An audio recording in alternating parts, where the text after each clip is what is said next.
पतला बनाना चाहिए था इन लोगों के लिए। हमारे जनपद महाराजगंज को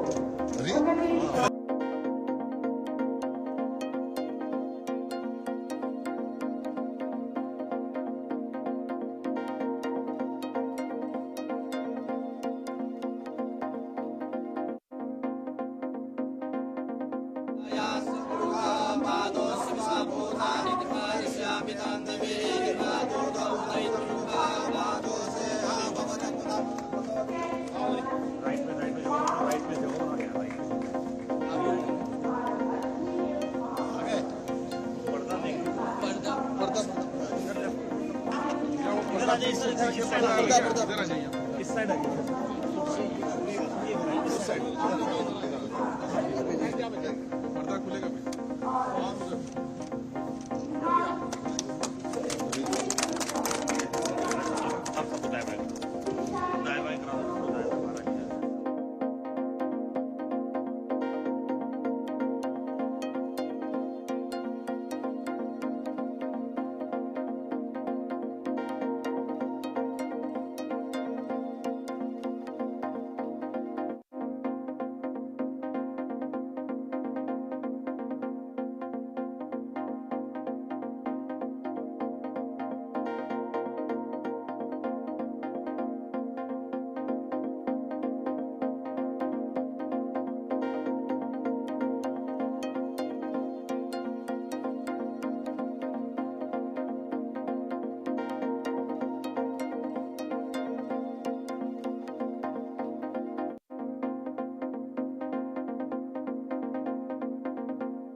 देख रहे हो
मुख्यमंत्री जी का स्वागत। जोरदार तालियां लगातार बजती रहनी चाहिए पीछे तक। जय जय श्री राम, जय जय श्री राम।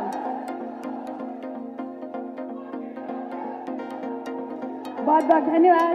अपना अपना स्थान ग्रहण करते हुए आप सभी से अनुरोध एक बार पुनः चैत्र नवरात्रि की महाअष्टमी का शुभारंभ करते हुए कोटि कोटि नमन करते हुए यशस्वी माननीय मुख्यमंत्री जी का मंच को अलंकृत करते हुए समस्त माननीय गणमान्य अतिथिगणों का अभिनंदन वंदन स्वागत और स्वागत सत्कार हेतु अनुरोध करते हुए माननीय राज्य मंत्री वित्त भारत सरकार श्री पंकज चौधरी जी से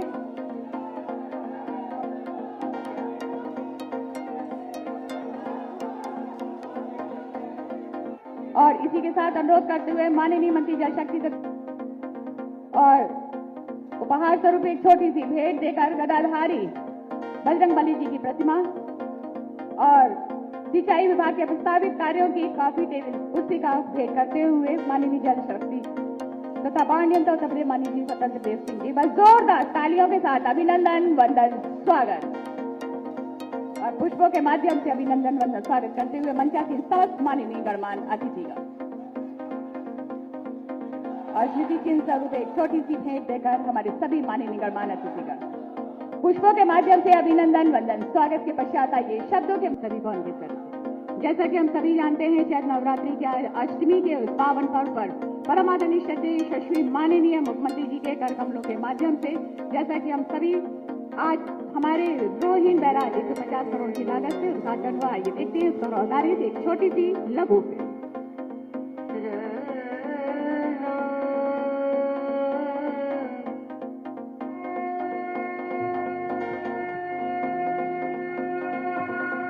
महाराजगंज जिले के नौतनवा तहसील क्षेत्र में सिंचाई की व्यवस्था को बेहतर बनाने के लिए हमारे माननीय मुख्यमंत्री योगी आदित्यनाथ जी के कर कमलों द्वारा माननीय प्रधानमंत्री श्री नरेंद्र मोदी जी के सानिध्य में रोहिन नदी पर रोहिन बैराज परियोजना को कृषकों को समर्पित कर फसलों की पैदावार को बेहतर बनाने की दिशा में महत्वपूर्ण कार्य किया है। रोहिन नदी का उद्गम नेपाल राष्ट्र के लुम्बिनी क्षेत्र के रूपमदेही और कपिलवस्तु जिले के शिवालिक पर्वत की चौड़िया पहाड़ियों से होता है। ये नेपाल राष्ट्र में दक्षिण की ओर बहते हुए भारत के उत्तर प्रदेश राज्य के महाराजगंज जनपद में प्रवेश करती है एवं गोरखपुर के पास राप्ती नदी में बाईं ओर से मिलती है। नौतनवा क्षेत्र के ग्राम रतनपुर के समीप रोहिन नदी पर जमींदारी काल में एक वीर का निर्माण किया गया था, जो नेपाल राष्ट्र की सीमा से 7 किलोमीटर की दूरी पर स्थित थी। नदी के दाएं बैंक से रोहिन नहर निकलती है, जिसकी कुल लंबाई 45.363 किलोमीटर तथा प्रणाली का CCA 8,811 हेक्टेयर है। मुख्य नहर का शीर्ष डिस्चार्ज 110 क्यूसेक है। इस प्रणाली में मुख्य नहर सहित कुल 6 नहरें हैं, जिससे नौतनवा तहसील के विकास खंड नौतनवा एवं लक्ष्मीपुर के अंतर्गत कुल 5,386 हेक्टेयर भूमि पर सिंचाई का कार्य हो रहा था। वर्ष 2004 में अत्यधिक बरसात के कारण रोहिन बियर पूर्ण रूप से क्षतिग्रस्त हो गया, जिससे 2004 से नौतनवा क्षेत्र के कृषक सिंचाई सुविधा से वंचित रहे। वंचित किसानों को सिंचाई सुविधा सुनिश्चित करने हेतु रोहिन बैराज के निर्माण की परियोजना, जिसकी अनुमानित लागत 147.37 करोड़ अनुमोदित किया गया। इस परियोजना में सिंचाई विभाग द्वारा बैराज के फाउंडेशन में स्टोन कॉलम का प्रयोग करते हुए तकनीकी क्षेत्र में नवाचार भी किया गया है। इस परियोजना के पूर्ण होने से जनपद महाराजगंज के नौतनवा तहसील के विकास खंड नौतनवा एवं लक्ष्मीपुर के 65 गाँव के 16,000 कृषकों की 5,386 हेक्टेयर भूमि को सिंचाई सुविधा उपलब्ध किया जा सकेगा।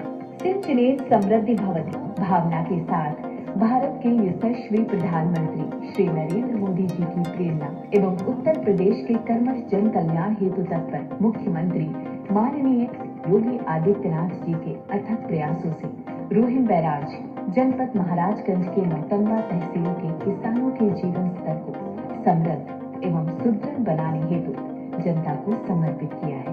ये जो पुल का निर्माण यहाँ हुआ है, बहुत ही बेहतर ढंग से पुल का निर्माण किया गया है। जो हमारा बैराज है, जो बनकर तैयार हो गया है, तो वो भी बहुत ही बेहतर ढंग से बना हुआ है। उसका हम सभी ग्रामवासियों को रतनपुर से लेकर मिसौलिया तक के जितने भी ग्रामवासी हैं, सबको बहुत ही लाभ मिलने वाला है। पानी की व्यवस्था जो है नहर के द्वारा हर जगह पहुँचेगी, तो इससे हम सभी लोग बहुत प्रसन्न हैं, बहुत खुश हैं। मेरा नाम अनिल कुमार है। ये जो हमारे क्षेत्र में बैराज बना है, ये बहुत ही सुविधाजनक है और हम लोगों को बहुत काफी दिनों से इच्छा था कि ये ऐसा बने और अब हो गया है, सपना साकार हो गया है। अब हमें आशा और विश्वास है कि हमारे किसानों को लाभ मिलेगा नहर में पानी आ जाने की वजह से।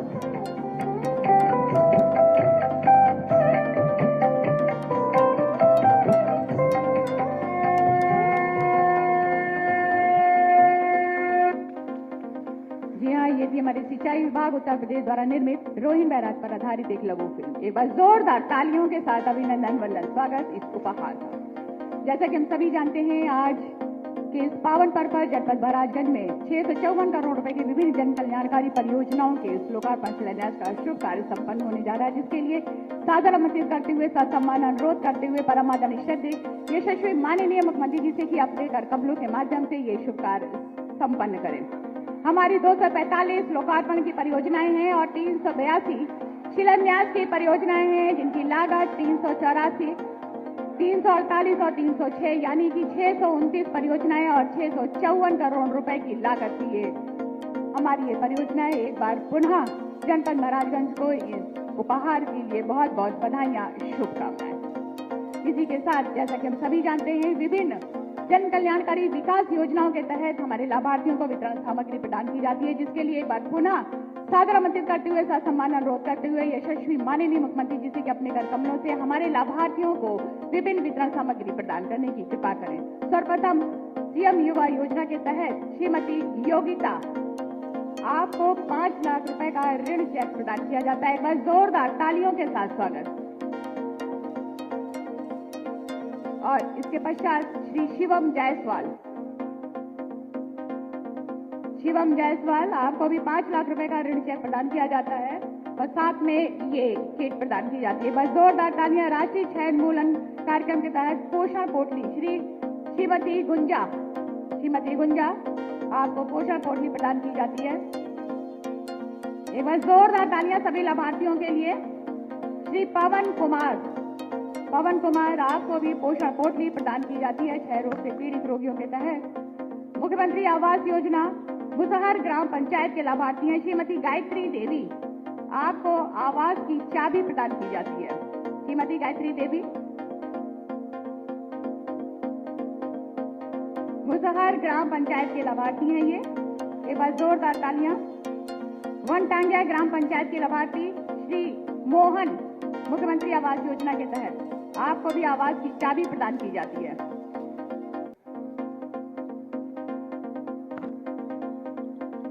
इसके पश्चात श्री नीरज पांडे, नवगठित पैक, आपको 10 लाख रुपए का चेक प्रदान किया जाता है। एक बार जोरदार तालियां।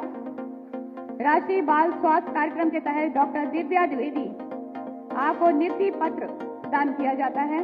बाल स्वास्थ्य कार्यक्रम के अंतर्गत चिकित्सक की नियुक्ति की गई डॉक्टर दिव्या द्विवेदी। इसी के साथ डॉक्टर सुधीर पांडे जी, आपको भी नियुक्ति पत्र प्रदान किया जाता है। एक बार जोरदार तालियां सभी लाभार्थियों के लिए। आयुष्मान भारत योजना मुसहर ग्राम पंचायत के लाभार्थी के रूप में श्री शिव पूजन जी, आपको आयुष्मान कार्ड प्रदान किया जाता है। मुसहर ग्राम पंचायत के लाभार्थी हैं ये।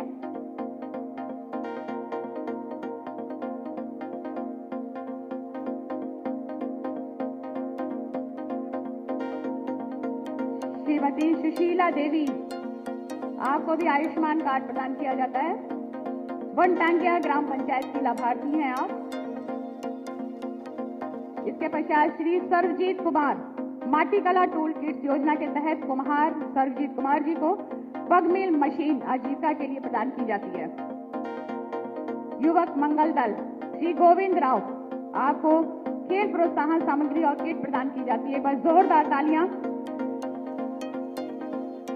और ममता, श्री गोविंद राव और ममता, आपको खेल प्रोत्साहन सामग्री और किट प्रदान की जाती है।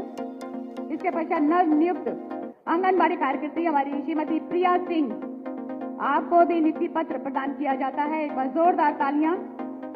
हमारी आंगनबाड़ी की हमारी ये दीदी हैं। और रूबी, श्रीमती रूबी, आपको भी नियुक्ति पत्र प्रदान किया जाता है। नव नियुक्त आंगनबाड़ी हमारी कार्यकर्त्री दीदी हैं ये बार जोरदार तालियां दीदियों के लिए। राष्ट्रीय ग्रामीण आजीविका मिशन योजना के तहत श्रीमती लक्ष्मीना देवी और श्रीमती शबीबुन निशा, आपको 21 करोड़ 13 लाख और 80 हजार रुपए का चेक प्रदान किया जाता है। बस जोरदार तालियों के साथ स्वागत। इसके पश्चात एक्स ग्रेशिया स्वर्गीय उदय भान त्रिपाठी के परिजनों को उनकी ड्यूटी के दौरान मृत्युपरण के दौरान 30 लाख रुपए की अनुग्रह राशि प्रदान की जाती है। श्रीमती इंदु त्रिपाठी, और साथ में उपहार स्वरूप एक छोटी सी किट प्रदान की जाती है।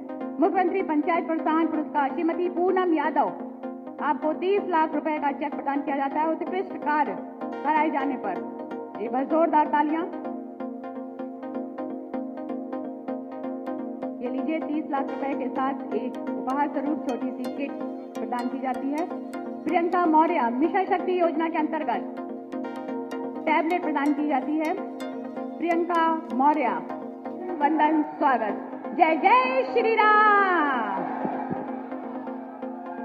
भारत माता की, भारत माता की, भारत माता की, बनैया माता की, बनैया माता की, नमः पार्वती पतये हर हर।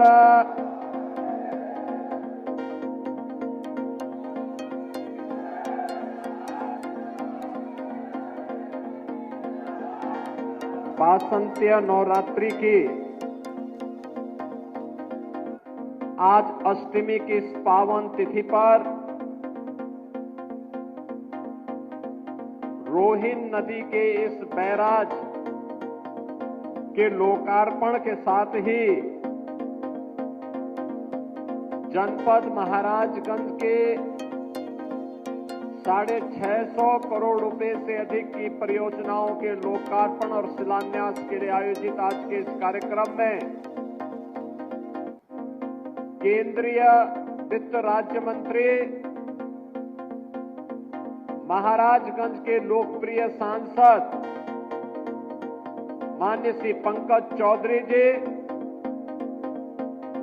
उत्तर प्रदेश सरकार में मंत्रिमंडल के मेरे वरिष्ठ सहयोगी, जल शक्ति मंत्री श्री स्वतंत्र देव सिंह जी, आयुष मंत्री और जनपद महाराजगंज के प्रभारी मंत्री श्री दयाशंकर मिश्रा दयालु जी, अध्यक्ष जिला पंचायत श्री रविकांत पटेल जी, लोकप्रिय विधायक नौतनवा श्री ऋषि त्रिपाठी जी, माननीय विधायकगण श्री ज्ञानेंद्र सिंह जी, प्रेम सागर पटेल जी, जय मंगल कनौजिया जी, भारतीय जनता पार्टी के जिला के अध्यक्ष श्री संजय पांडे जी, सिंचाई विभाग के प्रमुख सचिव श्री अनिल गर्ग जी, प्रशासन से जुड़े हुए हमारे अधिकारीगण, सम्मानित जनप्रतिनिधिगण और भारी संख्या में आज के इस कार्यक्रम में उपस्थित नौतनवा क्षेत्र से और महाराजगंज जनपद से जुड़े हुए मेरे सभी उपस्थित बहनों और भाइयों, मैं सबसे पहले वासंतीय नवरात्रि की आज इस अष्टम तिथि पर मां बनैया देवी के श्री चरणों में नमन करते हुए आप सभी का मैं हृदय से अभिनंदन करता हूं। बहनों और भाइयों, नवरात्रि की 9 तिथि वासंतीय नवरात्रि और शारदीय नवरात्रि के रूप में वर्ष में 2 बार जगत जननी मां भगवती के अनुष्ठान इस आयोजन के साथ प्रत्येक सनातन धर्मावलंबी जुड़ करके जगत जननी मां भगवती से शक्ति की याचना करके अपने आप को लोक मंगल के लिए, राष्ट्र के कल्याण के लिए समर्पित करता है। और आज मेरा सौभाग्य है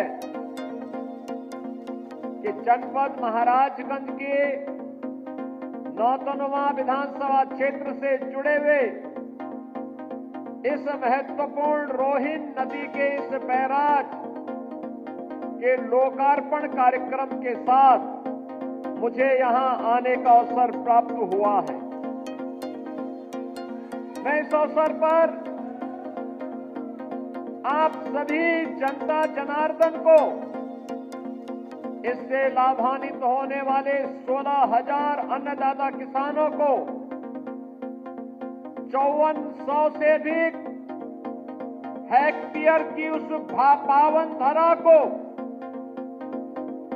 जो इस रोहिन नदी के बैराज के बनने के बाद यहां पर अभी सिंचाई की सुविधा प्राप्त होने वाली है, उन सभी अन्नदाता किसानों का अभिनंदन करते हुए यहाँ के माननीय सांसद जी का, माननीय विधायक जी का, यहाँ के सभी जनप्रतिनिधियों का हृदय से उन्हें बधाई देता हूं और सिंचाई विभाग के अपने अधिकारियों को हृदय से धन्यवाद भी देता हूं। बहनों और भाइयों,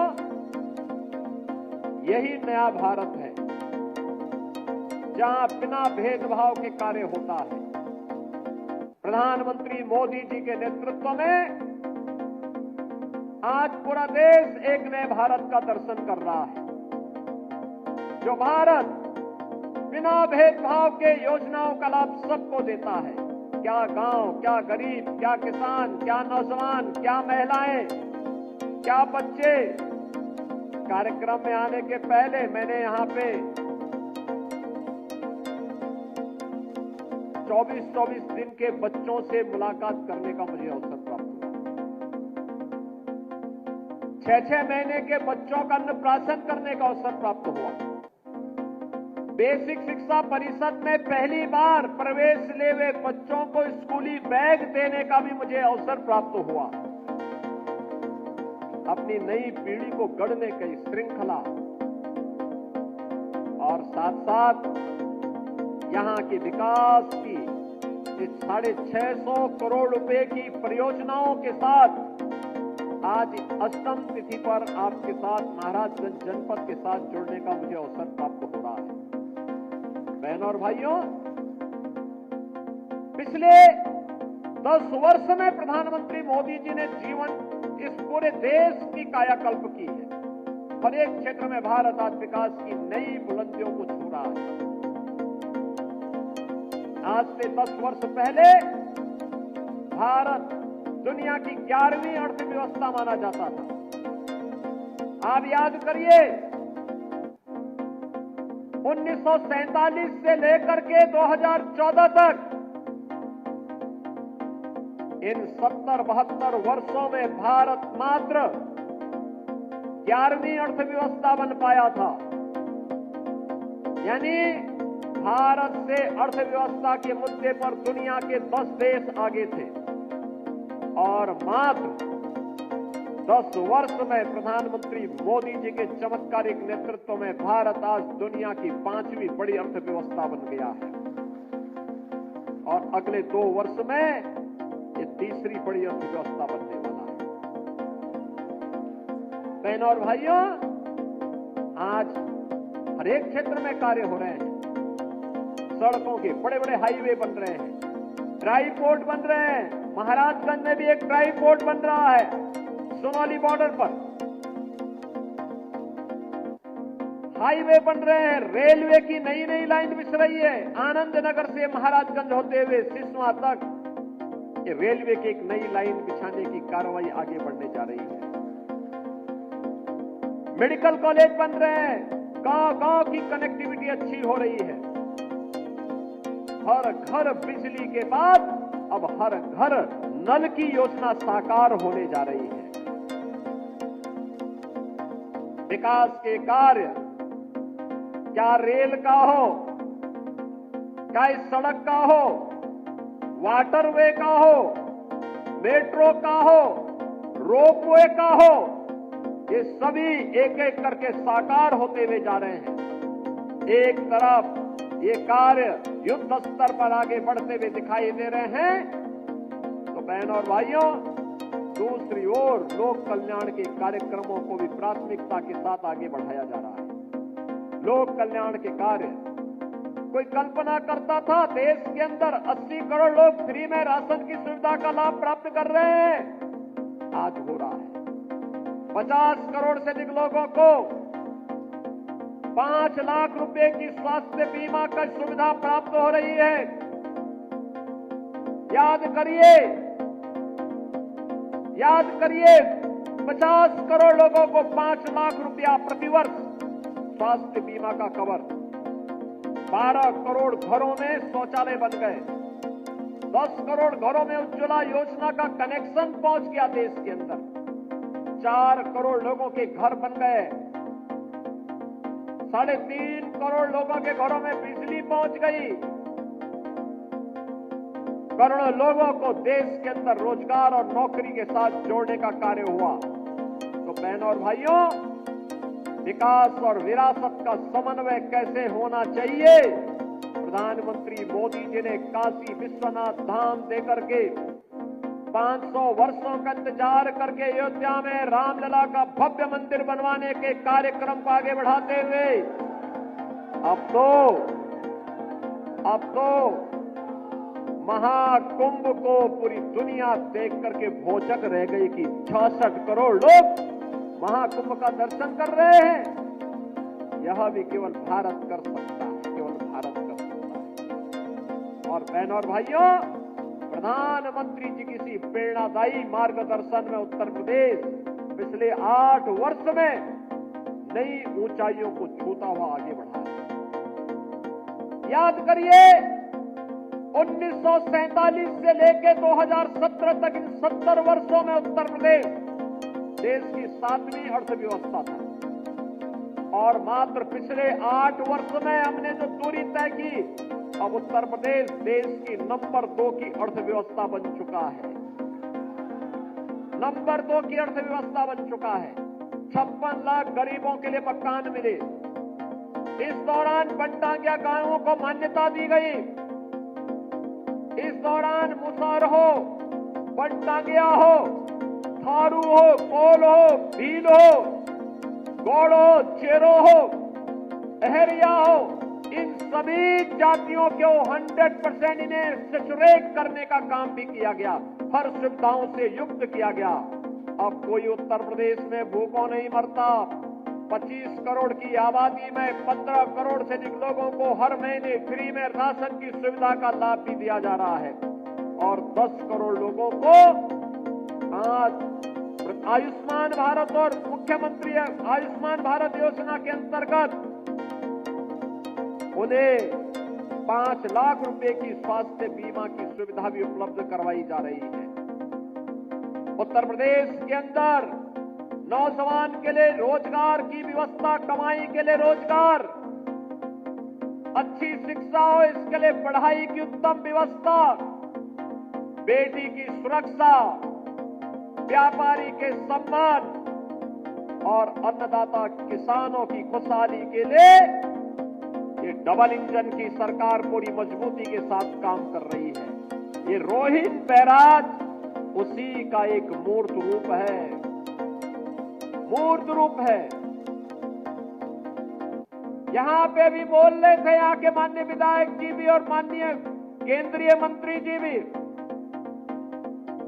वर्षों से 20 वर्षों से 25 वर्षों से इंतजार था लोगों को कि रोहिन में बैराज बने। पिछली सरकारों के पास अपने परिवार का पेट भरने की फुर्सत ही नहीं थी। जमीन लुटवाने की फुर्सत मिले तो विकास करे। अभी आपने देखा होगा, परसों ही देश की संसद में वक्फ बोर्ड संशोधन अधिनियम पारित किया है। अब वक्फ बोर्ड के नाम पर जमीनों पर कोई डकैती नहीं डाल सकता है, लूट खसोट नहीं हो सकती है, चौराहे की जमीनों पर कोई कब्जा नहीं कर सकता है। अब सार्वजनिक संपत्ति जो भी होगी,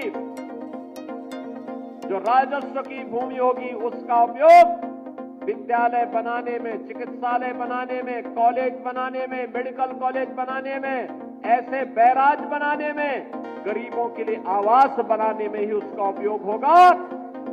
किसी बोर्ड के नाम पर लूट खसोट हमेशा के लिए लगाम लगाने का काम किया है।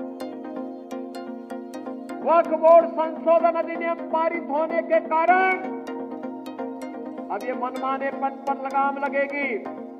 मैं इसके लिए प्रधानमंत्री मोदी जी का, गृह मंत्री अमित शाह जी का हृदय से आभार व्यक्त करता हूं, क्योंकि उत्तर प्रदेश में भी लाखों एकड़ लैंड वक्फ बोर्ड के नाम पर नाजायज तरीके से कब्जा करने का काम हुआ था। इसमें किसी गरीब का कल्याण नहीं हो रहा था, चंद लोगों के लिए लूट का एक माध्यम बन गया था।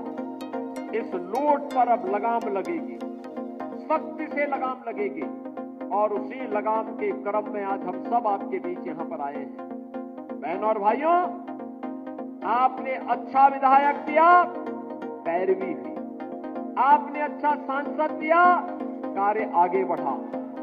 आज यहां पर रोहिन नदी का ये बैराज बन गया। 16,000 अन्नदाता किसान लाभान्वित होंगे। और मैं भी यहां के विधायक जी से कह रहा था, जिला प्रशासन से भी कह रहा था, इसके आसपास पूरी एक बहुत अच्छी वाटर बॉडी बनेगी। वाटर बॉडी बनने का मतलब अब यहां के माध्यम से आसानी से यहां पे रेस्टोरेंट बन करके लोग पर्यटन के लिए, नौकायन के लिए भी यहां आ सकते हैं। बहुत अच्छा एक कार्यक्रम यहां पे होगा। अनावश्यक बाढ़ से बचाव भी होगी, रेस्टोरेंट बनेंगे, नए रोजगार के सृजन हो सकते हैं, नौकायन का आनंद लिया जा सकता है। कोई घर में अतिथि आया, उसको घुमाने के लिए लेकर के आओ बॉर्डर क्षेत्र के इस पूरे क्षेत्र में। और नहीं तो हर बार होता था किसान तबाह होता था बरसात में, और जब उसको पानी की आवश्यकता होती थी तब पानी नहीं मिलता था। अब बरसात में बाढ़ से बचाव होगी, और जब पानी की आवश्यकता होगी तब रोहिन बैराज आपको यहां पर जल उपलब्ध करवाने का काम करेगा। मुझे याद है इसी महाराजगंज में महाव नाला के कारण सैकड़ों हेक्टेयर लैंड जलमग्न होती थी, गांव के गांव डूब जाते थे। कभी वन विभाग सहयोग नहीं करता था, कभी सिंचाई विभाग सहयोग नहीं करता था। जब मेरे पास ये मामला आया, मैंने दोनों विभागों को बिठाया। मैंने कहा भी देखो, सरकार का मतलब होता है कि ना शब्द नहीं होना चाहिए, और इसलिए इसका समाधान होना है। और आज उसका समाधान हो गया। अब इस सारे गांव जल प्लावन से बच गए हैं, वहां पर अब कोई समस्या नहीं। बहनों और भाइयों, आज जो 650 करोड़ रुपए से अधिक की परियोजनाओं का लोकार्पण और शिलान्यास हो रहा है, इसमें सिंचाई विभाग की भी परियोजनाएं हैं, बाढ़ बचाव की भी परियोजनाएं हैं, सड़कों की भी परियोजनाएं हैं। याद करिए, महाराजगंज जनपद के अंदर 2017 के पहले कोई 4 लेन नहीं था, कोई 4 लेन महाराजगंज जिले में नहीं था। ये सीमावर्ती जनपद 4 लेन नहीं, अब तो 4 लेन की एक बाढ़ सी आ गई। गोरखपुर नौतनवा मार्ग, गोरखपुर नौतनवा सुनौली मार्ग के 4 लेन के अंतिम चरणों में चल रहा है।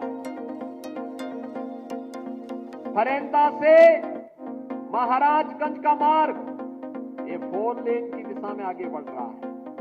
गोरखपुर से हम लोग जब आ रहे हैं परसावल होते हुए महाराजगंज ठूठीबाड़ी, निचलौल ठूठीबाड़ी के लिए निकल रहे हैं, ये भी 4 लेन बनने की दिशा में आगे बढ़ रहा है। हर मार्ग, गांव का मार्ग जो पहले 3 मीटर भी नहीं होता था, हमने कहा 3 से काम नहीं चलेगा, विकास आगे बढ़ाना है तो इसको 7 मीटर कर दो, कम से कम 7 मीटर होना चाहिए। 7 मीटर के मार्ग को 10 मीटर के किए जा रहे हैं। बहनों और भाइयों, विकास का कोई विकल्प नहीं, और उसी विकास के विकल्प को आपको उपलब्ध करवाने के लिए, आपके जीवन को मंगलमय बनाने के लिए हम सब आगे बढ़े हैं। सिंचाई विभाग ने पिछले 8 वर्ष में अनेक कार्य किए। अर्जुन सहायक परियोजना ये बुंदेलखंड के अंदर बनी। मुझे याद है, जब तक सिंचाई की परियोजना नहीं थी, वहां के खेत का सालाना, अगर किसी को खेत किराए पे देना होता था, 5,000 रुपया नहीं मिलता था, और आज उसी महोबा में 50,000 रुपया उस खेत का मिलता है, सालाना 50,000 रुपया। याद करिए, किसान को 50,000 की कमाई अगर हो जाए एक खेत में, बहनों और भाइयों, उसकी इनकम तो बढ़ेगी। अर्जुन सहायक परियोजना प्रधानमंत्री कृषि सिंचाई योजना के अंतर्गत पूर्ण हुई। हजारों हेक्टेयर लैंड को सिंचाई की सुविधा प्राप्त हुई। बाण सागर की परियोजना, ये बिंदु क्षेत्र में 2.5 लाख हेक्टेयर भूमि को सिंचाई की सुविधा दी है। ऐसे ही सरयू नहर राष्ट्रीय परियोजना, सरयू नहर राष्ट्रीय परियोजना बनी थी 1972 में, कभी पूर्ण नहीं हो पाई क्योंकि अन्नदाता किसान पिछली सरकारों के एजेंडे में था ही नहीं, उनके एजेंडे में था ही नहीं, इसीलिए किसान आत्महत्या करता था। आज तो बहनों और भाइयों, अन्नदाता किसान के लिए ऋण माफी का कार्यक्रम भी है, प्रधानमंत्री कृषि सिंचाई की योजना भी है, प्रधानमंत्री किसान बीमा की योजना भी है और प्रधानमंत्री किसान सम्मान निधि की योजना भी है। और आज उसकी सरयू नहर राष्ट्रीय परियोजना को हमने 2021 में प्रधानमंत्री मोदी जी के कर कमलों से लोकार्पण करवाया।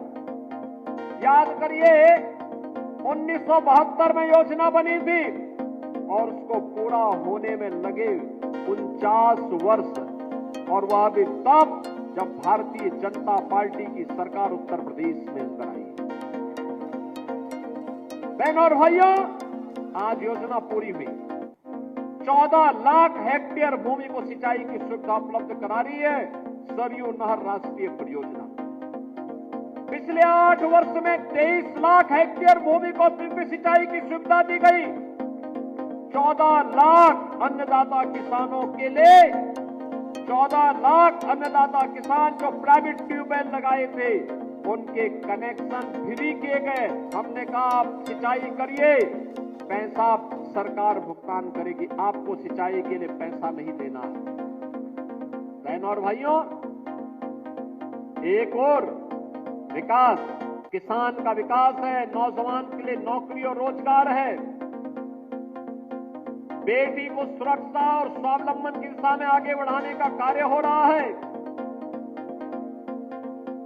श्रमिकों के बच्चों के लिए अटल आवासीय विद्यालय बनाए जा रहे हैं। आज यहां पर मुख्यमंत्री कंपोजिट विद्यालय भी बनाए जा रहे हैं। इंटीग्रेटेड कैंपस होगा, प्री प्राइमरी से लेकर के यानी नर्सरी से लेकर के सीनियर सेकेंडरी लेवल तक, 12वीं तक एक ही कैंपस में एक विद्यालय हमने महाराजगंज के लिए स्वीकृत किया है। केवलापुर में पहला विद्यालय बन रहा है और फिर इसको अगले चरण में हर विधानसभा क्षेत्र में बनाएंगे, इसके बाद हर विकास खंड में बनाएंगे। मैं अभी से कहूंगा सभी जनप्रतिनिधिगण और प्रशासन भी, और एक विधानसभा क्षेत्र में 15-15 एकड़ जमीन आरक्षित करके रखिए, अच्छा विद्यालय देंगे आपको, बहुत अच्छा विद्यालय देने जा रहे हैं, जिससे हमारे बच्चे अच्छी पढ़ाई करके जाएंगे। बहनों और भाइयों, पिछली सरकारें तो एक जनपद एक माफिया पालती थी, हमने उनके माफिया का स्थान अब 1 डिस्ट्रिक्ट 1 मेडिकल कॉलेज के लिए दे दिया। महाराजगंज में भी मेडिकल कॉलेज का शुभारंभ हो चुका है, मेडिकल कॉलेज का शुभारंभ हो चुका है। आज यहां पर हर एक क्षेत्र में नया कार्य प्रारंभ हुआ है। महाराजगंज अब पिछड़ा जिला नहीं है, उत्तर प्रदेश अब बीमारू राज्य भी नहीं है। अब यहां पर कोई ये नहीं कह सकता कि उसको शासन की योजना का लाभ नहीं मिल रहा है। अभी बहुत शीघ्र उत्तर प्रदेश जीरो पॉवर्टी के एक कार्यक्रम को आगे बढ़ा रहा है, जिसको अब तक शासन की किसी सुविधा का लाभ नहीं मिला है और अब किसी पात्रता की श्रेणी में आता है। बहनों और भाइयों, उसका सर्वे का काम अंतिम चरणों में चल रहा है और मैं आपको इस बात के लिए आश्वस्त करने के लिए आया हूं, अगले 3 वर्ष के अंदर उत्तर प्रदेश से गरीबी को हर हाल में पूरी तरह समाप्त करके एक समृद्ध राज्य के रूप में स्थापित हमें करना है। जीरो पॉवर्टी के लक्ष्य को प्राप्त करते हुए, जीरो पॉवर्टी के इस लक्ष्य को प्राप्त करते हुए उत्तर प्रदेश को देश की नंबर 1 की अर्थव्यवस्था के रूप में भी हम स्थापित करेंगे। उत्तर प्रदेश ने पिछले 8 वर्ष में जो कार्य किया है, आज सर्वाधिक एक्सप्रेसवे देश के अंदर उत्तर प्रदेश के पास, सर्वाधिक रेलवे नेटवर्क उत्तर प्रदेश के पास, सर्वाधिक मेट्रो उत्तर प्रदेश के पास, सर्वाधिक आबादी और सर्वाधिक युवा प्रतिभाशाली युवा उत्तर प्रदेश के पास, और उत्तर प्रदेश सबसे ज्यादा एमएसएमई बेस रखने वाला राज्य भी है। सबसे अधिक रोजगार देने वाला राज्य भी है और सबसे बड़ा आयोजन महाकुंभ के अवसर पर प्रयागराज में करने वाला राज्य भी बना है। ये वही उत्तर प्रदेश है बहनों और भाइयों, ये वही उत्तर प्रदेश है। इस उत्तर प्रदेश में 2017 के पहले पर्व और त्योहार आते थे, लोगों के घरों में दिमाग में आशंका होने लगती थी कि पता नहीं अब क्या हो जाए, पता नहीं अब क्या हो जाए, पता नहीं अब क्या हो जाए, कौन व्यक्ति चपेटे में आ जाए, किस पर झूठे मुकदमे लिख दिए जाए। आपने 8 वर्ष में उत्तर प्रदेश में दंगा करते हुए नहीं देखे होंगे, और अगर किसी ने करने का दुस्साहस किया है तो बाप दादों की कमाई से भी उसको पूरी तरह वंचित होना पड़ा है। आज दंगा नहीं होता उत्तर प्रदेश में, आज तो पर्व और त्योहार शांतिपूर्ण तरीके से संपन्न होते हैं और इंसेफ्लाइटिस की बीमारी से भी लोगों को मुक्ति मिली है।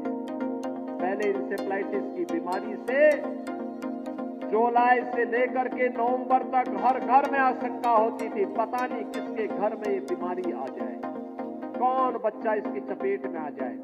बहनों और भाइयों, ये डबल इंजन की सरकार की ताकत थी कि आज इंसेफ्लाइटिस पूरी तरह समाप्त हो चुकी है, पूरी तरह समाप्त हो चुकी है।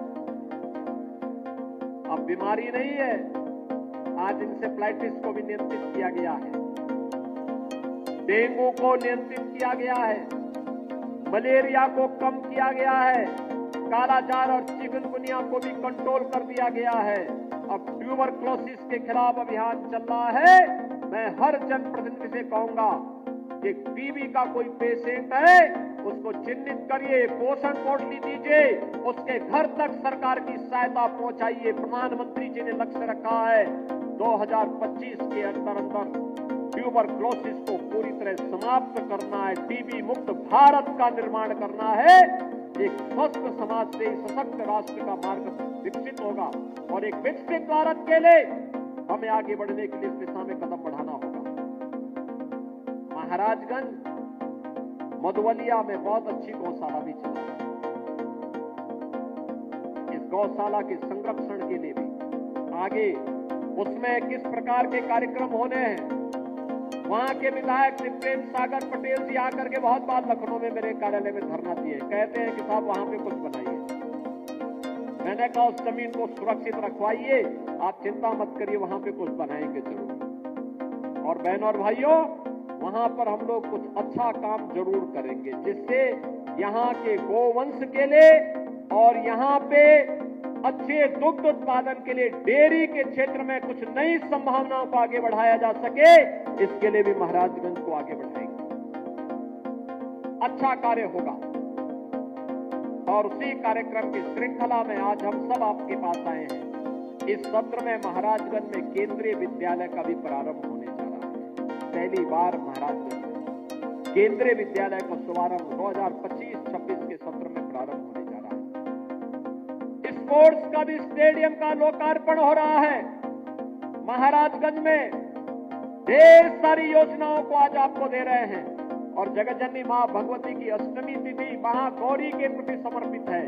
और इसीलिए जब महाराजगंज के रोहिन नदी के इस बैराज को आज हम लोकार्पण कर रहे हैं, इस लोकार्पण के कार्यक्रम के अवसर पर मैं केवल और केवल यही कहूंगा, जगतजननी मां भगवती का पर्व है और यहां से कुछ ही दूरी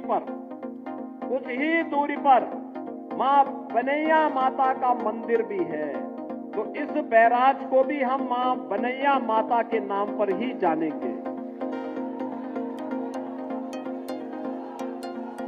यहां पे बनना चाहिए मां बनैया माता की एक चित्र बैराज में बना करके, और बैराज में नाम भी लिखा जाना चाहिए, क्योंकि उनकी कृपा बनी रहेगी तो ये बैराज सुरक्षित रहेगा, संरक्षित रहेगा लंबे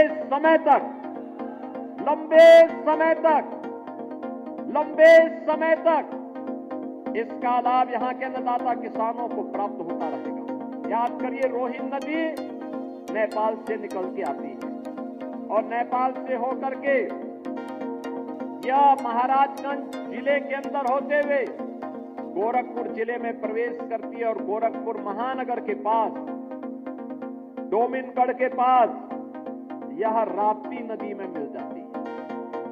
पहाड़ी नदी है। कितना मीठा पानी इसमें आता है, कितना मीठा पानी आता है। और इसमें तो पहले हम लोग इस बात को देखते थे कि रोहिन नदी पर बहुत पहले यानी सैकड़ों वर्ष पहले यहां पर एक बियर पैलेस से बना हुआ था, लेकिन बाढ़ के कारण वो टूट गया। लंबे समय तक उसके द्वारा सिंचाई की सुविधा होती थी, लेकिन बाद में वो टूटने के कारण कार्य आगे नहीं बढ़ पाया था। बाद में जब यहाँ के माननीय जनप्रतिनिधिगण, माननीय विधायक जी कई बार मुझसे मिले, पंकज जी कई बार मिलने के लिए आए, और इन लोगों ने जब इस प्रस्ताव को यहाँ मेरे सामने रखा, ये कार्यक्रम ये होना चाहिए क्योंकि किसानों का भी कल्याण होगा, बाढ़ से बचाव भी होगा, महाराजगंज के अंदर एक अच्छा प्रोजेक्ट भी आ जाएगा, विकास की अनंत संभावनाओं को आगे बढ़ाने में मदद मिलेगी। तो हम लोगों ने तत्काल स्वीकृति दी, आज ये होगा। मैं यहाँ के जनप्रतिनिधियों को और जिला प्रशासन को इस बात के लिए भी धन्यवाद देता हूं। महाराजगंज जनपद पूरे प्रदेश के 75 जनपदों में मुख्यमंत्री युवा उद्यमी योजना में नंबर 1 पर आया है। मुख्यमंत्री युवा उद्यमी स्कीम के अंतर्गत उत्तर प्रदेश सरकार ने 24 जनवरी से एक स्कीम लागू की थी। इस स्कीम के अंतर्गत जो भी युवा अपना उद्यम स्थापित करना चाहता है उसको रजिस्ट्रेशन करना था, बैंक से उसको 5 लाख रुपए तक का ब्याज मुक्त ऋण उपलब्ध करवाना था, और पूरे प्रदेश में अभियान प्रारंभ हुआ और उसमें महाराजगंज जनपद नंबर 1 पर आया है। पूरे प्रदेश में नंबर 1 पर, और नंबर 1 पर आने का मतलब स्कीम को मिशन मोड पर लिया गया। प्रशासन और जनप्रतिनिधियों ने मिलकर के उस कार्यक्रम में भागीदारी की।